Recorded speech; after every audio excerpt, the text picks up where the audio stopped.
Alcool en Afrique. Entre héritage social, échappatoire moderne et frein au développement. Mesdames, Messieurs, bonsoir et bienvenue à Afroscopie News, l'actualité africaine en 3 minutes.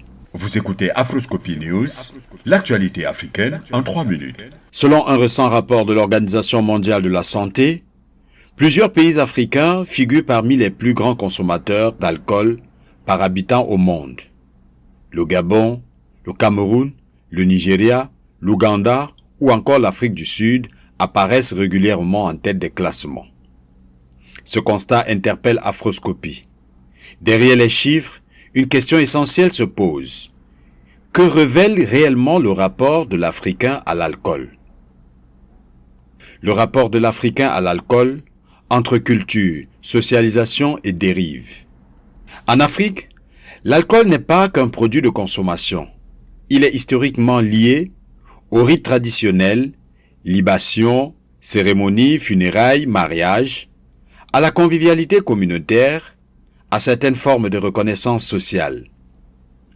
Mais ce rapport ancestral a profondément muté. Aujourd'hui, l'alcool s'est banalisé, industrialisé et surtout désacralisé. Il n'est plus un symbole ponctuel, mais un réflexe quotidien, parfois précoce, souvent excessif. La consommation commence de plus en plus jeune, se fait sans encadrement et s'inscrit dans une logique de fuite plus que de célébration. Pourquoi les Africains boivent-ils autant?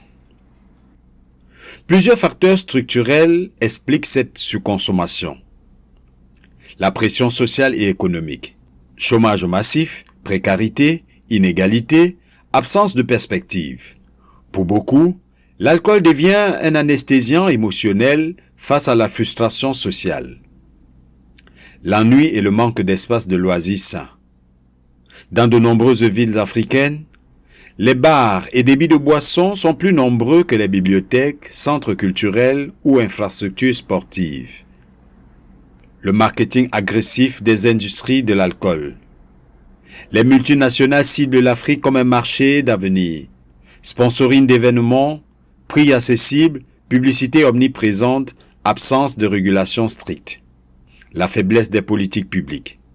Peu de campagnes de prévention, contrôle limité, fiscalité permissive, l'alcool circule librement, parfois au détriment de la santé publique.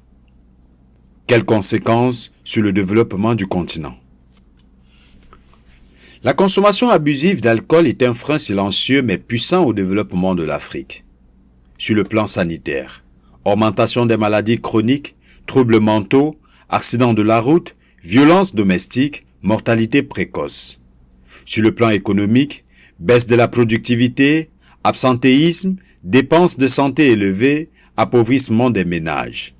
Sur le plan social, désintégration familiale, criminalité, violence urbaine, perte de repères chez la jeunesse. Sur le plan stratégique, un continent dont une partie de la population active est affaiblie par l'alcool compromet sa capacité à innover, produire, gouverner et se projeter dans l'avenir. Alors, changer de regard, changer de cap. Il ne s'agit pas de diaboliser l'alcool, mais de repenser notre rapport collectif à la consommation. Le développement de l'Afrique passera par une jeunesse lucide, en bonne santé, productive et consciente des pièges qui entravent son émancipation. La vraie question n'est donc pas seulement combien l'Afrique boit, mais pourquoi elle boit, et surtout ce qu'elle perd en buvant trop. Pour poursuivre le débat, envoyez-nous vos commentaires et vos réactions sur nos différentes plateformes en répondant aux questions suivantes. L'alcool est-il devenu en Afrique un refuge face à l'échec des politiques publiques ou un choix individuel assumé? Quelle responsabilité pour l'État, la famille et la société civile? C'est maintenant terminé pour ce numéro Afroscopie News. Merci pour votre fidélité renouvelée. Commentez, partagez et surtout abonnez-vous massivement à nos différentes plateformes. Afroscopie Radio, la voix panafricaine de l'actualité.